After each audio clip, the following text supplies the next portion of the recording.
dia amin'ny kafaliana lalandava tompoko lahy sy tompoko vavy no hiarabako anareo eto amin'ny chaîne YouTube Jeanne Forêt Santé aty Canada. Ity fandaharana ity zany dia maro no nangataka azy ka dia mahafaly anay zany ny manolotra anareo mpiray tanidrasana zany dia ny momba ny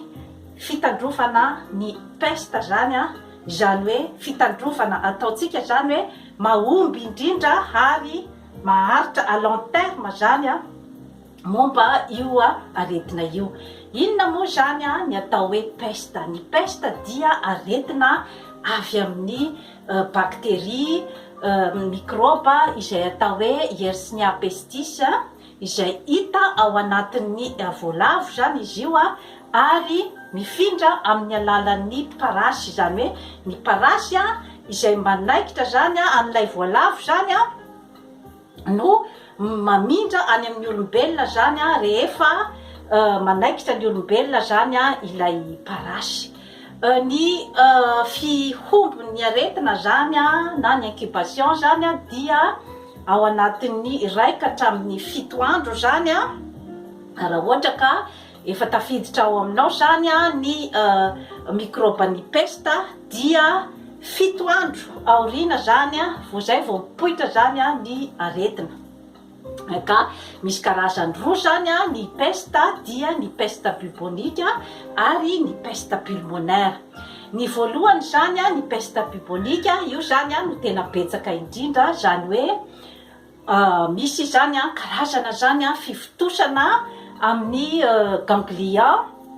amin'ny toerana misy ny ganglion ohatrany hoe ny eto zany dia ny eto amin'ny helika dia ny eto amin'ny valahana koa zany ka marary manaitaina zany io toerana io. Ary ny peste pulmonaire zany dia tsy de betsaka loatra kanefa io zany no tena mamono indrindra zany raha ohatra ka tsy hita amin'ny fotoana fohy zany ny aretina. Ny fomba fianaky ny aretina moa zany dia efa nilazaiko teo hoe ny kaikitra avy amin'ny parasy zany ary ny fifampikasoana amin'ny olona zay voan'ny peste zany amin'ny alalan'ny ataotsika zany hoe fifaneraserana, ny firesahana amin'ny olona anankiray zay efa mitondra ny otrikaretina zany dia mety mamindra zany amin'ny olona manodidina azy indrindrandrindra zany ny hoe peste pulmonaire. Ary io zany no tena grave indrindra ny peste pulmonaire. Ny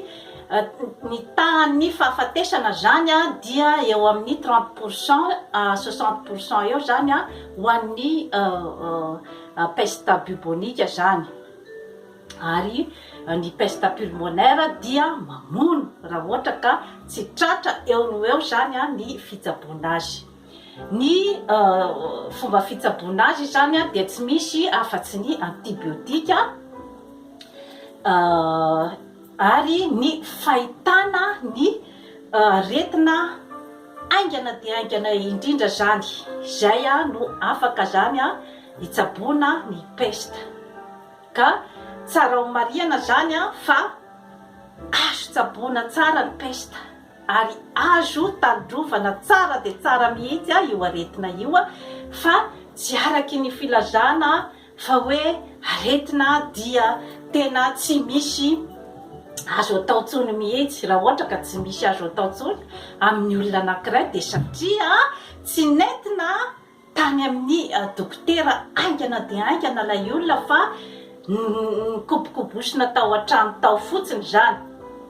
Ka tsara ny marihana zany fa ny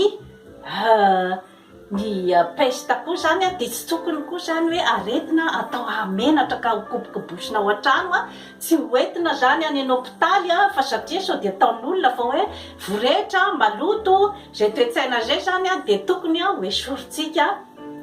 ao anatin'ny toe-tsaintsika rehetrarehetra satria na aty Amerika avaratra tany ataontsika hoe efa mandroso ny Amerika sy aty Canada ny Europe mbola misy ny peste mandrakity ny androany tompoko lahy sy tompoko vavy fa ny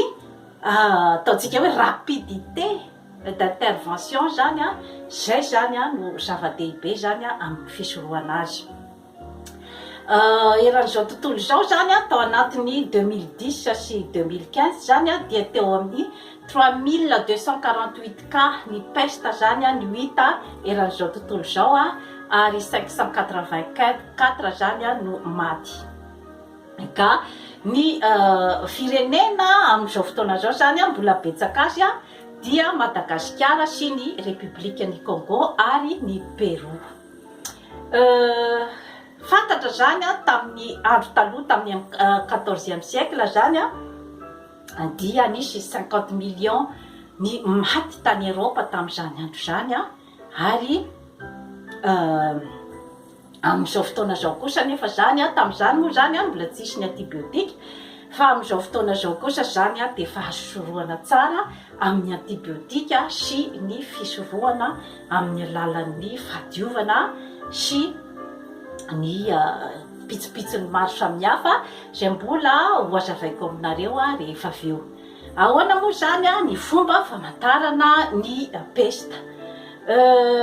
Io zany a dia misy ataontsika fièvre zany, tazo mahery vaika mihitsy zany a ary misy eo tampoka dia tampoka zany a amin'ny olona anankiray ary dia mangovotra ilay olona, marary andomafy a, manaitaina daholo ny tenan'iray manontolo a